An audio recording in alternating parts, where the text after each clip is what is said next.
Olá pessoal, tudo bem com vocês? Caso você não me conheça, eu me chamo Mirlene, sou psicóloga e o vídeo de hoje é uma continuação do primeiro vídeo sobre a depressão. No primeiro vídeo eu falei a respeito do que é a depressão, quais são os sintomas e hoje eu vim falar a respeito dos tipos e como ela se manifesta no ser humano.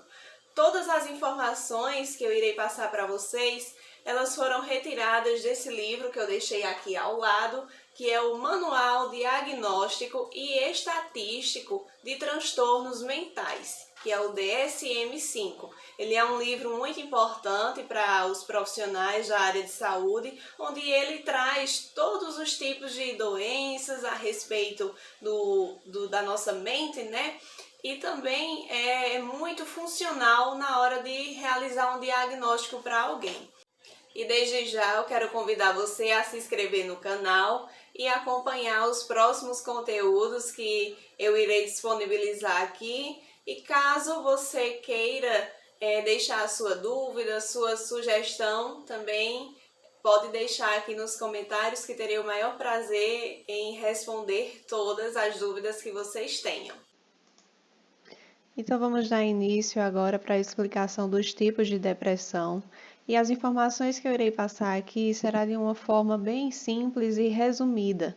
Caso você seja um profissional, aconselho que você busque se aprofundar mais nos estudos, para que assim você consiga ter um entendimento mais amplo a respeito dos tipos de depressão. Então, de uma forma bem simples, eu vou trazer aqui para vocês agora. No DSM-5, eu separei aqui os principais tipos de depressão. Seria o transtorno disruptivo da regulação do humor, transtorno depressivo maior, transtorno depressivo persistente, conhecido também como distemia, transtorno disfórico pré-menstrual e transtorno depressivo induzido por substância ou medicamento. Então, esses são os 5 principais transtornos de humor que o DSM traz. E o que eles têm em comum? A característica comum desses transtornos é a presença de humor triste, um vazio ou irritável, acompanhado de alterações somáticas e cognitivas que afetam significativamente a capacidade de funcionamento do indivíduo. Então, além desse humor triste, vazio ou irritável, ele traz uma alteração também na nossa forma de pensar, na nossa forma de se comportar diante dos problemas que possam vir a acontecer na nossa vida. E a diferença entre esses transtornos de humor é justamente o aspecto de duração, o momento ou a etiologia presumida. Então, o primeiro transtorno seria o transtorno disruptivo da regulação do humor. Ela é caracterizada por explosões de raiva recorrentes e graves, manifestadas pela linguagem e também pelo comportamento. Na linguagem, nós temos um exemplo de uma violência verbal e no comportamento, nós temos a agressão física a pessoas ou propriedades. Então, nós podemos observar que existe uma violência, uma agressão, seja a objetos, a locais e também para outro ser humano. Elas são consideravelmente desproporcionais em intensidade ou duração à situação ou provocação. O humor entre essas explosões de raiva, ele é persistentemente irritável ou zangado na maior parte do dia, quase todos os dias, e é observado também por outras pessoas. Temos um exemplo de pais, professores, namorados, esposos ou esposas, e os sintomas eles estão presentes por 12 meses ou mais. Durante esse tempo, o indivíduo ele não teve um período que durou 3 ou mais meses consecutivos sem todos os sintomas. E esse transtorno ele é mais comum em criança. Então, nós podemos ter como base para esse transtorno o aparecimento em crianças, que é aquela criança que sempre está muito zangada, que tem muitos conflitos no colégio, tem um atraso aí no seu desenvolvimento cognitivo relacionado à aprendizagem e devido a isso ocorre a baixa tolerância à frustração. E essas crianças, elas geralmente têm uma dificuldade em ter sucesso na escola e também, consequentemente, na vida familiar. Um segundo transtorno é o transtorno depressivo maior. Para que seja diagnosticado esse transtorno, é preciso apresentar pelo menos 5 dos seguintes sintomas. Eles precisam ter a presença desses sintomas também pelo menos por 2 semanas. E essa mudança também em relação ao funcionamento anterior, que seria essa modificação no comportamento, no pensamento desse sujeito. E pelo menos um dos sintomas é preciso que seja o humor deprimido ou a perda de interesse ou prazer. Então, um desses dois, ou até mesmo os dois, é preciso estar presente para que seja feito o diagnóstico de transtorno depressivo maior. E os outros sintomas são perda ou ganho de peso significativo sem estar fazendo uma dieta, a insônia ou hipersônia quase todos os dias, a insônia que é a ausência de sono e a hipersônia que é ter muito sono.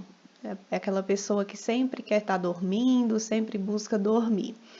Nós temos também uma agitação ou retardo psicomotor todos os dias. A agitação seria aquela pessoa que sempre está agitada, sempre está ligada no 220, como a gente fala. E o retardo psicomotor seria aquela pessoa que está mais lenta, tanto no raciocínio como também em fazer suas atividades. Nós podemos também observar que a fadiga ou a perda de energia, ela também está presente quase todos os dias. E o sentimento é de inutilidade ou uma culpa excessiva e inapropriada. Temos também a capacidade diminuída para pensar ou se concentrar. Indecisão também, ela está presente quase todos os dias. Pensamentos recorrentes de morte. Não somente o medo de morrer, mas também essa pessoa apresenta uma ideação suicida recorrente. Mesmo que não tenha um plano específico, mesmo que não esteja planejando, e também nós temos aquelas pessoas que apresentam realmente a tentativa de suicídio e um plano já específico para cometer esse suicídio.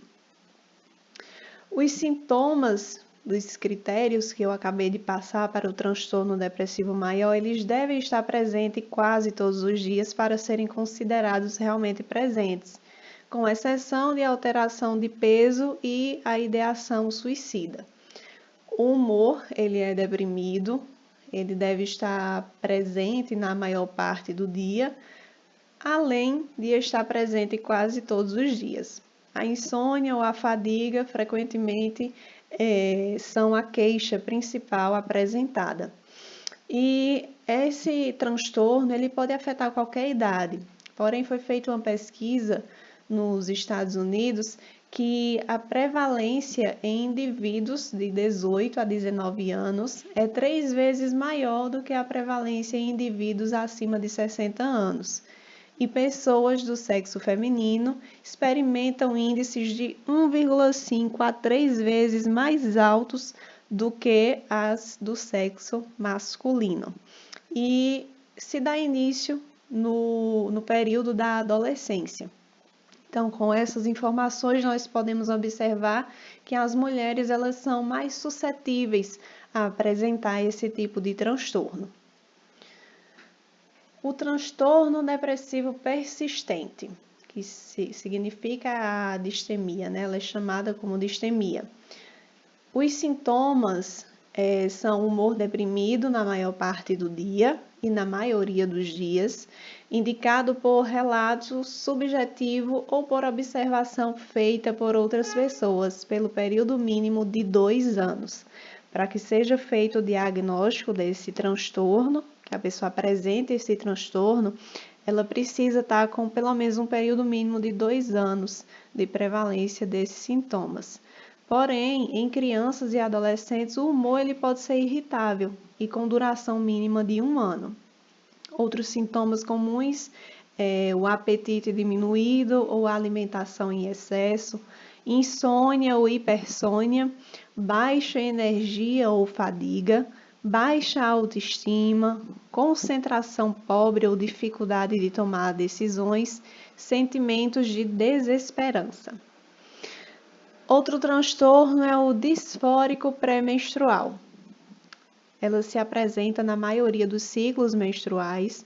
Pelo menos 5 sintomas eles devem estar presentes na semana final, antes do início da menstruação, e ela começa a melhorar poucos dias após do início da menstruação e torna-se mínimos ou ausentes na semana após esse período menstrual. E os sintomas são a labilidade afetiva acentuada. Um exemplo é a mudança de humor, sentir-se repentinamente triste ou chorosa, ou sensibilidade aumentada, rejeição, irritabilidade ou raiva acentuada, ou aumento dos conflitos interpessoais, humor deprimido acentuado, sentimentos de desesperança ou pensamentos autodepreciativos. Pode-se observar também uma ansiedade acentuada, uma tensão ou sentimentos de estar nervosa ou no limite. E para que seja feito o diagnóstico, é necessário ter pelo menos 5 desses sintomas presentes na semana e pelo menos durante os últimos 2 meses. Outro transtorno é o depressivo induzido por substância e medicamento. E como o próprio nome já diz, ele é desenvolvido pelo abuso de substâncias ou por medicamentos ou drogas. É caracterizado por humor depressivo ou diminuição acentuada de interesse ou prazer em todas ou quase todas as atividades. Os sintomas, eles se desenvolvem durante ou logo após a intoxicação ou abstinência de substância ou após a exposição ao medicamento. E a substância ou medicamento envolvida, ele é capaz de produzir os sintomas. Existem alguns medicamentos que na composição dele pode causar uma depressão.